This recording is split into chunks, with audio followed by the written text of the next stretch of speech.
read one book about Islam in the public library because I had never heard of Islam ever.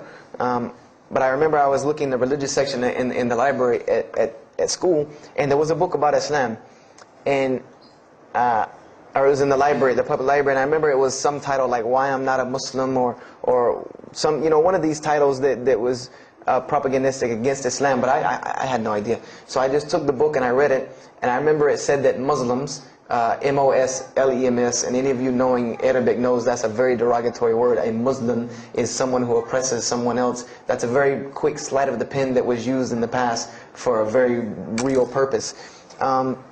It said that Muslims were people who worshipped a moon god named Allah, who lived in a box in the desert in Saudi Arabia, and they were oppressive to women. I remember there was a whole chapter about how they could have 4 wives and as many as they want, actually, because they could marry 2, divorce 1, get 3 more, you know, this whole, you know,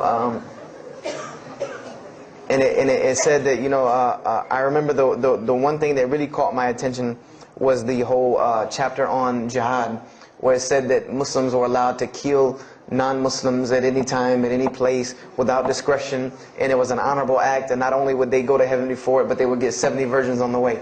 You know, so I closed the book on Islam, put it back on the shelf, and marked off Islam off my little list of religions, and said thanks but no thanks, and if I ever see a Muslim, I am out. And I said I'm pretty safe in Greenville, South Carolina. I had never seen a Muslim ever. So I said, you know, I don't have to worry about running into no Muslims, thank God. So, you know, I started, you know, just worshiping. You know, I tried to just be a good person, you know, pray to God, ask Him for guidance, try to be a genuinely good person. And I remember what changed is when I met a Muslim. I met a Muslim who I had met a couple of times at school. We had went to school together, and I knew him, but I never knew that he was Muslim. And there's a couple of reasons why I never known he was Muslim. Because he was African American, number one, and the book said that Muslims were Arabs. And number two, I didn't know, you know, I thought Muslims ran around, you know, marrying as many women as they want and killing non-Muslims. I didn't know that they could also be part-time drug dealers. So I didn't know, I never knew that this guy was Muslim. I didn't put 2 and 2 together. So we were at his house one day, and me and my other friend, the one that, you know, I got into a lot of trouble with, I'm trying to keep him out of trouble now. We were at his house, and we were debating something about religion. I forget what even the topic was, but you know, you had 2 teenagers thinking they know everything. And I was trying to explain something to him about the Bible. And that guy came in and was listening. He said, "Have you ever heard of Islam?" I said, "Yes, I've heard all about Islam." He was like, "Okay, so what do you think of it?" I said, "What do you mean what I think of it? That's probably the worst religion I've ever seen on the face of the planet." He's like, "Why?" And he's like, "I'm a Muslim." I was like, "Man, stop playing." You know, like, you're an African American. You know, he's like, "So?" I'm like, "The book said you guys were Arab. All the Muslims were Arabs." He was like, "What else did you read in the book?" And I told him. He was like, "Man, what in the, you know, what have you been reading?" He's like, "You need to go to the mosque for Jummah." He's like, he told me, he said, "I'm not a good Muslim." This is what he said to me. He said, "I'm not a good Muslim. I'm not even going to try to front and say I'm a good Muslim." He said, "But I can guide you to some people that can tell you the real truth about Islam," because he knew about my story about wanting to find religion. And he said, "You need to go to the mosque for Jummah." And I said, What's Jummah?" He said, "It's just like church with no chairs." And I said, "I can do church with no chairs because in church the chairs were the worst part anyway. Because they had these hard benches that you sit on that are like this and are so hard." I said, "That's good. You sit on carpet? Wow, man, every church should be like that." And I said, "Where's the mosque?" He said, "It's on Wadehampton Boulevard." I said, "Where on Wadehampton Boulevard?" I lived on Wadehampton Boulevard. I lived right off of Wadehampton Boulevard. He said, "You know where Lee Road intersects with Wadehampton?" I said, yeah, I live on the other side of the intersection." He said, "It's right there." I said, "No, it's not. There's nothing. There's a gas station or a church." He said, "Yeah, you know that church, the Evangelical Missionary Training Facility?" I said, "Yeah, I used to take missionary classes there." He said, "You know that building in the parking lot with the gold thing on top?" I said, yeah, the gym?" And he was like, "No, that's the mosque." because I had always thought it was the gym because it was in the same parking lot and it was just rectangular with 2 glass doors in the front, and you could literally walk in between the church and the masjid and touch them like this. Anyone doesn't believe me, go to Greenville, South Carolina, look at the masjid. You can almost touch both of them just like this. He said, yeah, it's right there. I said, I've never, at first I was shocked, like I've been living across the street from all these crazy Muslims all my life. I said, I never knew. And he told me to go to Jummah, and I asked him what time. He said he would meet me there at 1 o'clock in the afternoon on Friday. So I said, okay. I went on Friday, and I'm waiting outside for him. I'm not going inside. That's not happening. And I'm seeing all these people going in, and at this time, it was a predominantly Indo-Paki Arab masjid. Anyone who went in was not American, period. And I did not see even one African American going there. And I did see one, and then when he went in, I heard him talking in a dialect that I realized he was probably from Africa. So I said, he's not American. So I'm not going, I'm waiting, and I'm standing outside, sitting on the church steps, and the imam pulls up and parks right in front of me, who I had no idea he was the imam. But he got out, and he asked me, am I waiting for someone, this, that, and the other? And I explained to him. He said, oh yeah, we know this brother. You don't see him that much, but we know who he is. He said, I'm glad you came. He was a very, very nice, gentle young man. And he invited me into the mosque, and I kind of wanted to wait on my friend, but I didn't want, at the same time, I didn't want to tell this man I don't want to go in. So I went in, and they put me in the back and gave me a chair anyway. And I said, I came to sit on the floor. And they gave me a chair anyway, and all of these people are piled up in front of me. And there's no Americans here, and I'm starting to wonder, if this is a setup, because it's starting to smell like a setup to me, because in my mind, I'm like, you've been set up before, and this seems kind of like this. So, and I'm starting to think in my head, scenarios, a young mind at play. I said, this other guy, my friend, he probably was in the same situation like me, and he probably made a deal with them to get out, as long as he brought other Americans and tricked them into coming to the mosque, so they could do their jihad after Jummah and get their 70 virgins.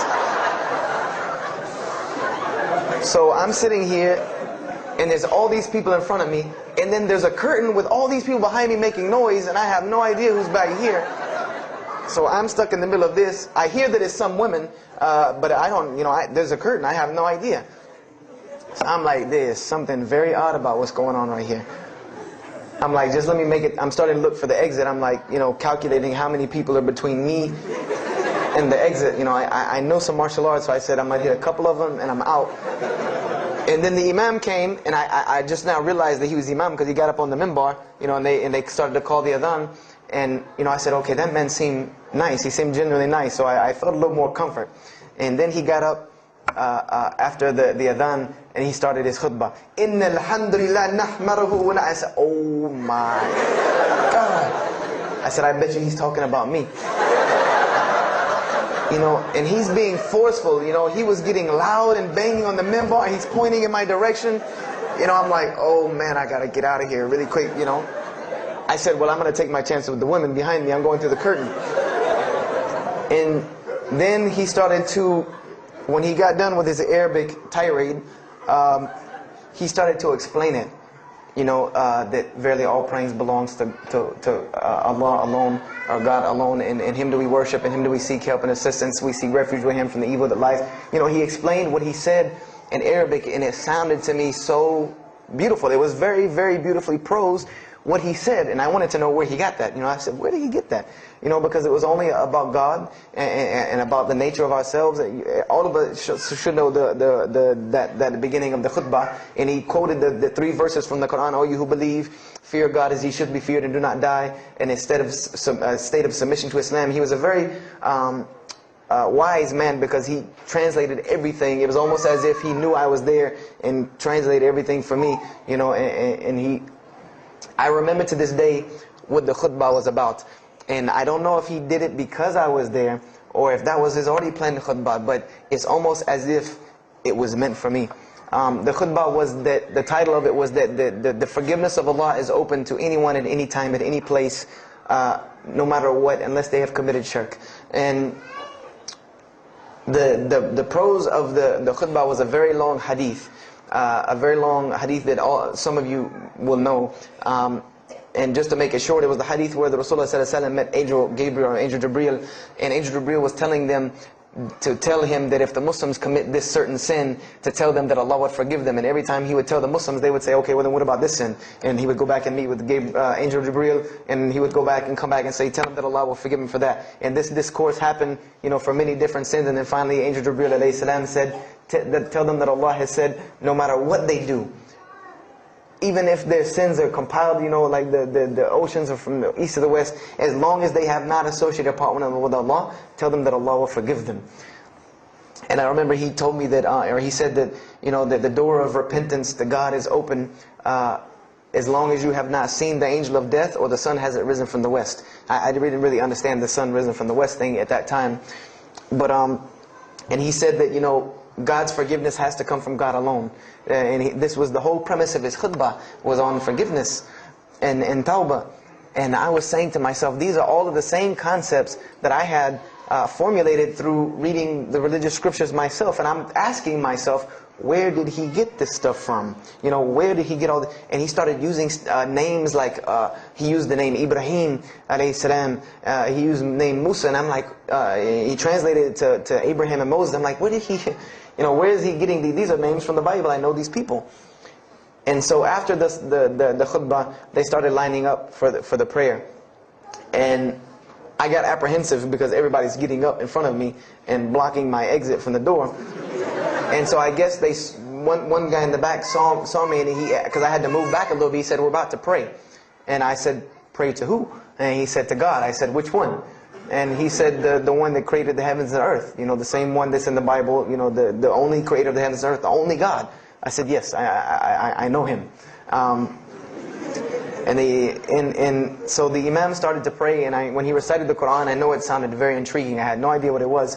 But then when I saw Muslims bow and prostrate on the floor, verses and verses of every religious book that I had ever read started ringing off in my head, that this was the way men of God prayed. And the first thing that I could think of in my mind was, this is worship. That's what I said to myself. This is not prayer, because prayers are asking God for something. These people are worshiping God. So I said to myself that you've written this religion off way too easily.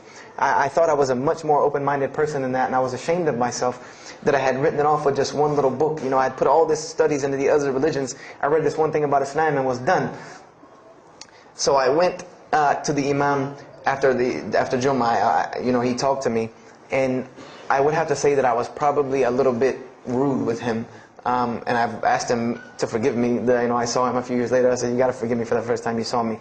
Because he started telling me, would you like to know a little bit more about, he had a very heavy accent, he was an Egyptian brother. Would you like to know a little bit more about Islam? He tried to give me some pamphlets. I said, no. I don't want any of this right here. I said, do you have a book? This is what I wanted to know. Do you have a book? Can you give me? He said, yes, we have a book. I said, it's called the Quran. I said, can I read it? Is it in English? Can I read it? He said, sure, you can read it. And then he tried to explain it to me a little bit, how it came by. I said, nah, just give me the book, because the book should speak for itself. So I took the Quran home, and on Friday night I started to read it, because this is a book I had never seen before. And I was very interested. So I went home and I opened the Quran, and I read the Fatiha. It seemed to me kind of like the Lord's Prayer. It was a little similar to what I found in the Bible. But then I started to read Surah Al-Baqarah. I started to read Surah Al-Imran. And I started to see names that I had seen before. I started to see names like Abraham, Moses, David, Jesus, Yahya, John the Baptist, Zechariah, Mary. And I said, I know all of these names, but there was something different about these people in this book. The prophets that I found in the Bible were people that were deplorable, of not very good character. These same men in the Quran were someone who were at the highest echelon of moral character and moral fiber. They were someone that was an example to be followed because they lived the message that they preached. Therefore, they were able to be followed and emulated.